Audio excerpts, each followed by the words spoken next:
In the spirit of Halloween, paranormal or not, what is the scariest, creepiest or most unsettling experience of your life? I've been messing about with my Ouija board and I asked it if I was gonna get laid tonight. The pointer keeps gliding between the H and the A. It's been half an hour now. Once I was with my boyfriend and a friend of ours from college. It was the first day of winter break and we decided to drive to the coast after our friend got off work, which was later at night, and then have a bonfire on the beach and have hot cocoa because it was fucking cold.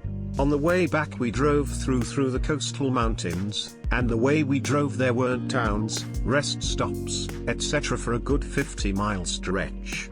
We're driving through this stretch at about 3 a.m. and then out of the snowy frozen forest this dude covered in bandages runs out onto the road out of nowhere, and keeps running alongside the car.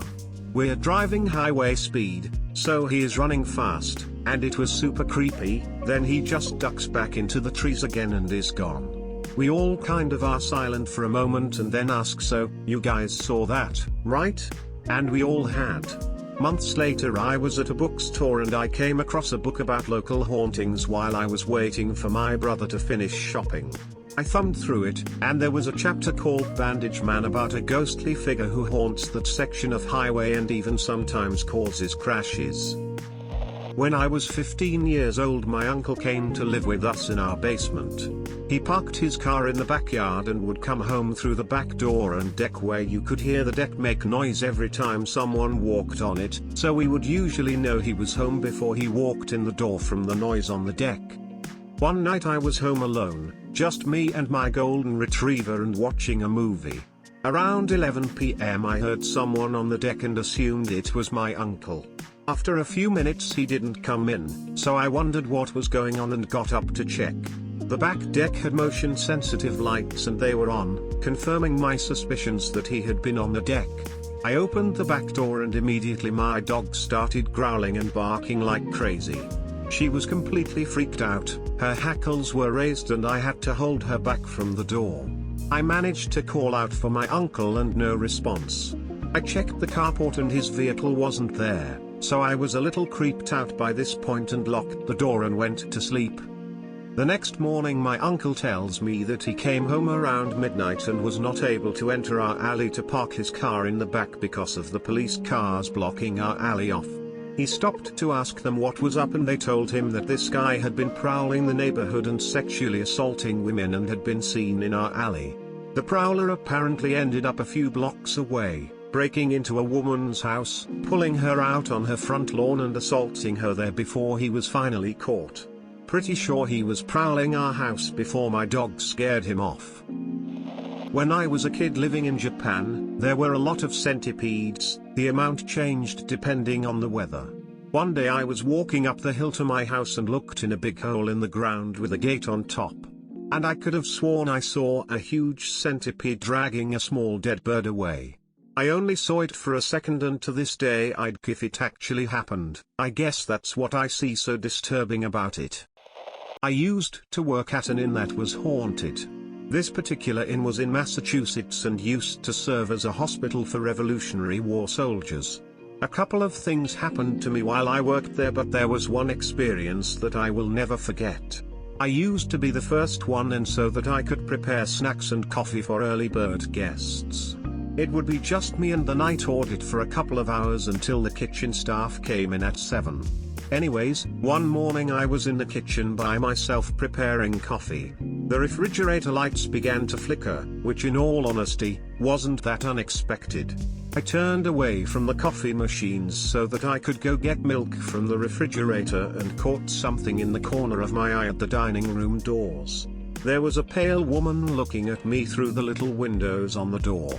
Immediately, I turned and ran for the front desk, holding my nose as I went because it had started bleeding.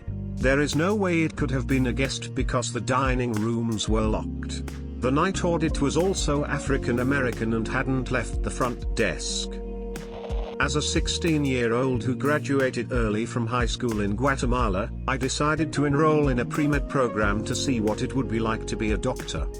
As I later pieced together, the program was ran by an unofficial student group. Part of the program included going to the city morgue, which I also found out was sponsored illegally by the director of the morgue, who was taking bribes from the student group to let us in completely unattended to do whatever we wanted. Once we got there, I quickly realized this was the place where they brought the bodies of people who had died in cases that had to be investigated as potential crimes, but considering that we were at the worst possible morgue in the country, most of the crimes were pretty horrific.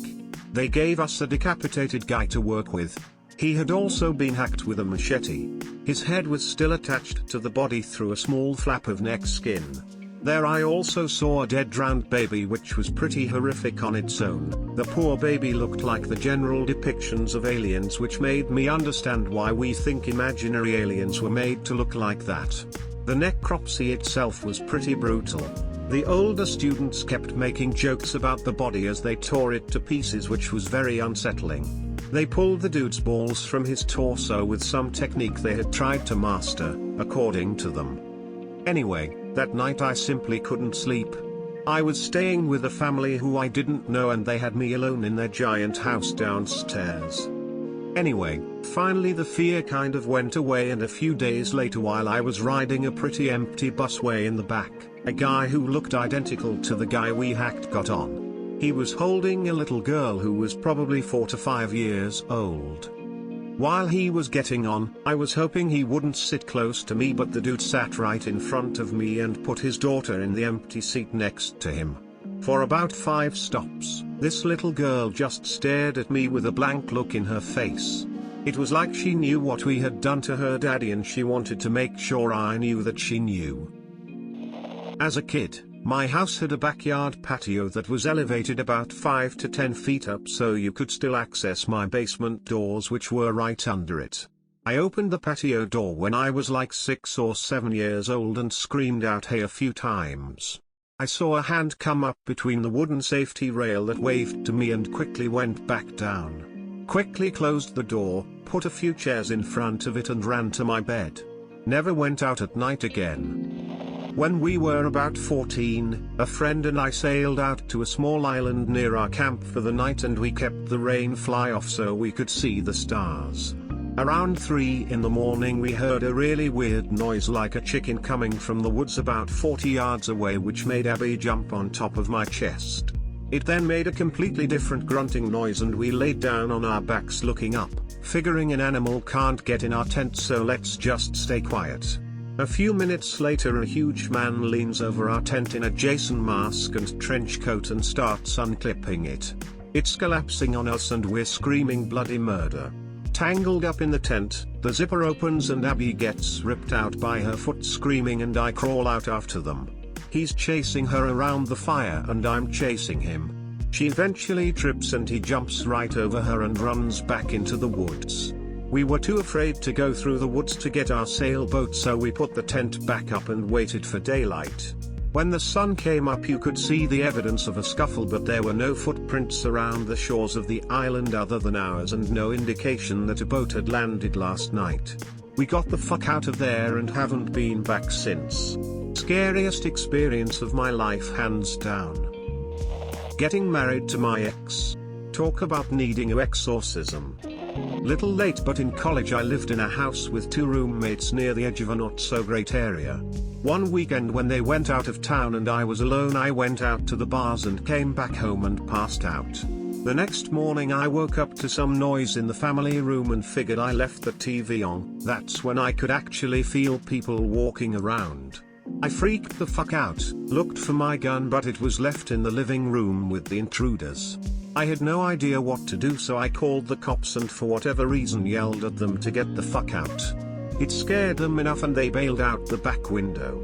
The creepy thing after all this was my friends' rooms had all been opened and rummaged through, and for some reason, I hope, they never opened my door. Still fucks with me till this day. Gun inside dresser now. I work at a haunted house and I showed up early.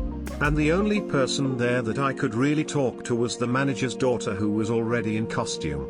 Her costume was like a dead little girl. We were the only ones who were there, with the exception of the security, that don't wear costume. She asked if I had walked through the house yet and I said no, but wanted to. So I got up and walked through and looked at all the sets. Her room is towards the end. When I got to her room, she jumped out and scared me, or so I thought. I followed her back into the scare she pops out of and she's not there. I run through the last room hoping I could catch her and she's nowhere in sight. 5 minutes later she returns from the gas station, where she bought everybody cough drops. Those things are like drugs in haunted houses. To protect your through so you can keep going. I can never walk into that room again. When I was a kid my mum was driving me to school one morning and we were stopped at the lights. Light goes green, mum doesn't move. After a second or two I tell her the light went green. She goes, "Yeah? I know, the car won't move." I could see her pressing down but the car wouldn't go. As she says that a truck flies through the intersection, nearly hitting the car in the other lane. Then my mum presses the gas again after a few seconds and mysteriously the car goes again.